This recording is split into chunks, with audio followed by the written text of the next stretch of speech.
मला पब्लिकला बताओ।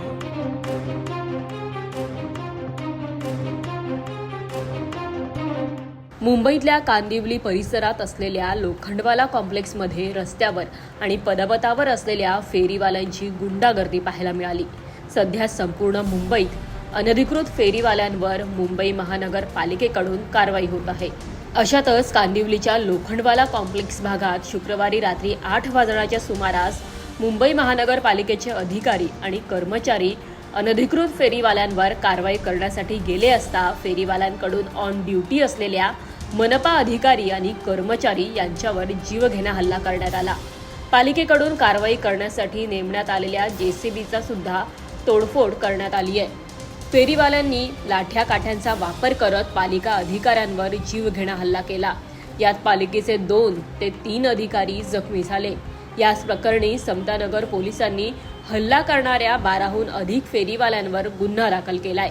3 फेरीवाल्यांना अटकही केली आहे। याच गंभीर प्रकरणाची स्थानिक आमदार अतुल भातखळकर यांनीही दखल घेतली।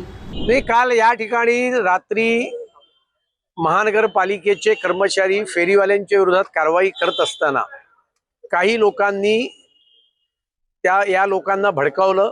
क्रांतीनगरमधनं हजारोचा मॉब आला, त्याच्यामध्ये बांगलादेशी मुसलमान मोठ्या प्रमाणावर होते। त्यांनी महानगरपालिका कर्मचाऱ्यांना जीवे मारण्याचा प्रयत्न केला आणि त्याच्यामुळे त्यांच्या विरोधामध्ये आता पोलिसांनी कारवाई केलेली आहे।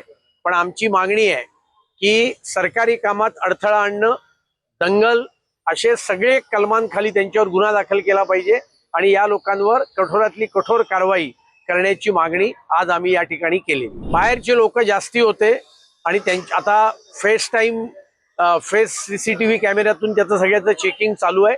जी लोक आली होती त्यांचं स्क्रीनिंग करून त्यांना आयडेंटिफाय करून त्यांच्यावर कठोर कारवाई करण्याचं काम पोलीस करतायत। ते काल सभागृहामध्ये या विषयावरची एक लक्षवेधी होती, त्याच्यात मी भाग घेतला होता। आता सोमवारी सभागृह चालू झालं की पॉइंट ऑफ ऑर्डर मांडून मी या विषयाकडे सदनाचं आणि पर्यायाने राज्य सरकारच्या गृह खात्याचं लक्ष वेधणार आहे। शासकीय कामात अडथळा आणून मनपा अधिकाऱ्यांना जीवे मारण्याचा प्रयत्न करणाऱ्यांवर कठोर कारवाई करण्याची मागणी आमदार अतुल भातखळकर यांनी करत हल्ला करणाऱ्यांमध्ये बांगलादेशी मुसलमान असल्याचा दावा देखील त्यांनी केलाय। मुंबई महानगरपालिकेत नगरसेवक आणि महापौर बसल्यानंतर मुंबईतील अनधिकृत फेरीवाल्यांवर कारवाईची मोहीम महापालिका आणि स्थानिक पोलीस प्रशासन यांच्या संयुक्त कारवाईतून हाती घेण्यात आली आहे। महापालिकेचे अधिकारी आणि पोलीस यांना कारवाई करण्याचे आदेश दिले जात असतानाच मुंबई महापालिकेच्याच कर्मचाऱ्यांच्या संरक्षणाचा मुद्दा कांदिवलीतील घटनेमुळे ऐरणीवर आलाय। सीसीटीव्ही फुटेजची तपासणी करून मनपा अधिकारी आणि कर्मचारी यांच्यावर हल्ला करणाऱ्या उर्वरित फेरीवाल्यांचा शोध पोलिसांकडून घेतला जातोय। पुढील तपासात पोलिसांच्या हाती कोणते धागेदोरे लागतात आणि हल्ला करणाऱ्या फेरीवाल्यांवर काय कारवाई केली जाते हे पाहणं महत्त्वाचं असेल। लोकमत मुंबईसाठी निधी पेडणेकरचा रिपोर्ट।